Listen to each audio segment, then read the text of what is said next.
Welcome to Girl Talk. Girl Talk. We're here. We got microphones. I don't think you should have yours on Okay. because then we're not matching. So there's no dampener on these really locally sourced microphones. Mini microphones.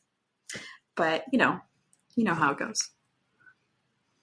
I have been meeting up every week and discussing this podcast for quite some time over the last several weeks. Trying to just figure out. Trying to figure out because we don't want to waste anyone's time. We want you to enjoy the show and we want to entertain, enlighten, and make you laugh. Make you laugh a little. A little. Hopefully.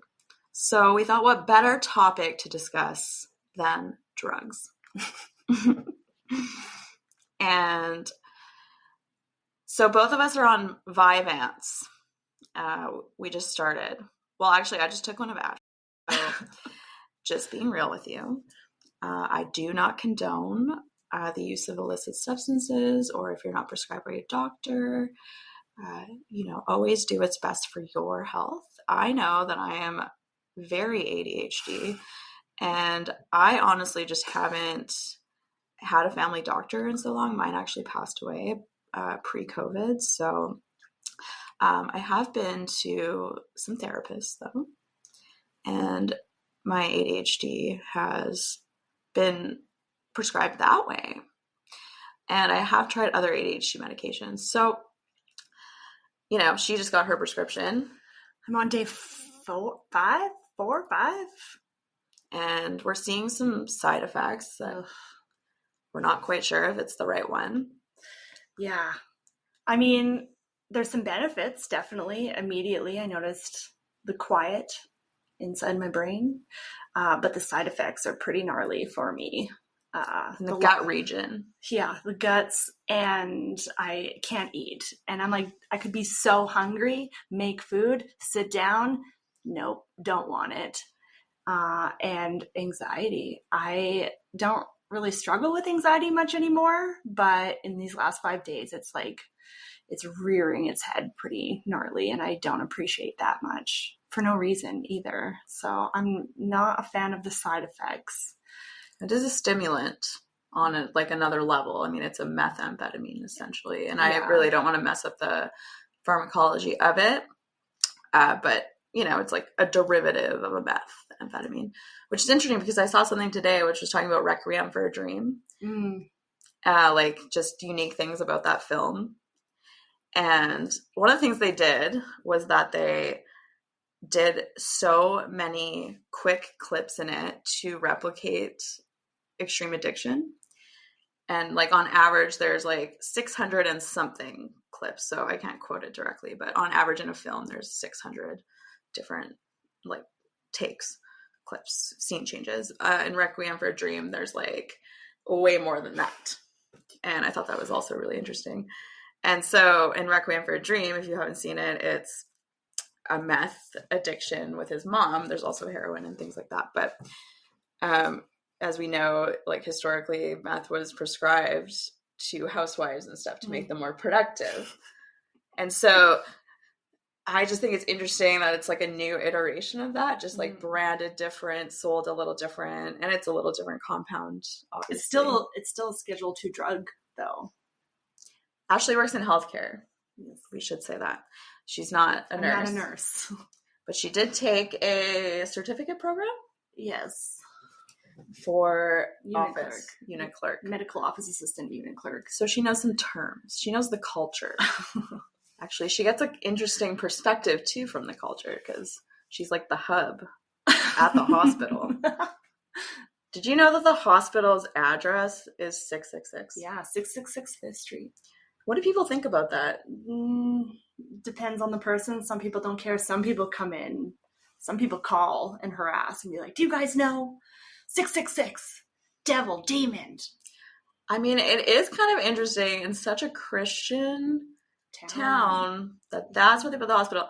This town was supposed to be the epicenter of like settlement in Alberta. Like that's why they built that church, the St. Pat's Church. I always think about like when it was built. Like I don't know the history. Maybe I should look into the history before I say this. I don't have time. But like Someone else knows. When giving the address of the hospital, like, who thought it would be a good idea? Hey, 666, this is it. Like, we couldn't go like 667. You could have done a lot of other things. Didn't. I mean, because all the houses popped up around the hospital, right? Like, there are some old houses that, yeah, we need to look into this. If anyone knows anything about the Mazenat Hospital and some cool historical facts, you should definitely let us know. I'd like to know more. Yeah.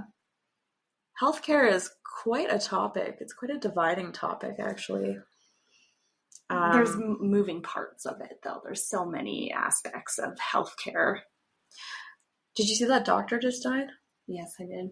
Dr. Jordan. Dr. Jordan. Yeah. He was an emerge doctor. I read his obituary today in the Mazenat newspaper, and it really seemed, just based on his picture alone and based on what the people wrote, seemed like a really humble and nice man. Very kind, super kind, and like, yes, humble.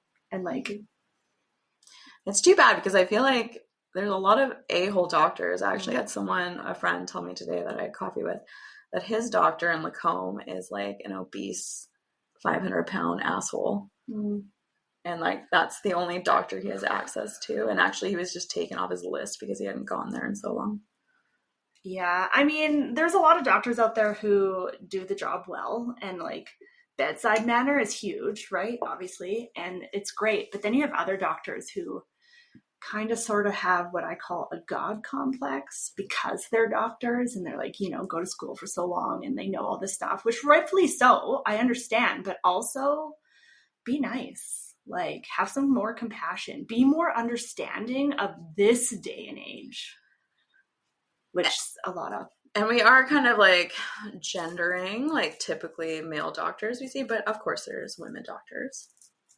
So we can't really, but in general, it's like, yeah, the male doctor thing. I mean, I have another friend who has doctors as friends, and I've obviously known doctors, and you know, society really loves a doctor.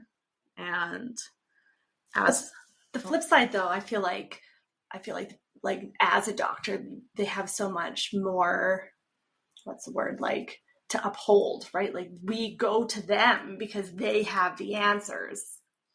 Yeah. And they're like kind of put in a system that limits their own ability to like work on themselves to become better people, right? Like it's. But also the flip side is like you have people who abuse the healthcare system. So then you have doctors who've been in for years who are like they know their stuff, and then people come in and get mad at them because they think the doctor is wrong, right? And you have repeated of that, like that's hard to deal with too. So like as a person, as a doctor, as a person, like I can see why. Yeah, and they're kind of having to adapt to the zeitgeist information that's outside of the system, that's outside of the textbooks, that has evolved. And there's, of course, the topic of like indigenous and like spiritual alternative healing methods that do have some validity that doctors may not be educated on or don't agree with. And so there's like a belief clash, which is what, you know, really emerged out of the COVID situation, was like, yeah, this huge awakening surrounding just healthcare in general. And I'm not going to like get too deep into that. If you know me and you've followed me for a while, then you know kind of my journey with that. And yeah. Which was much different for me because I worked in healthcare and I work at a hospital. And we're still friends, so that's cool. Yay for that. Yay for respecting people and their choices. Always.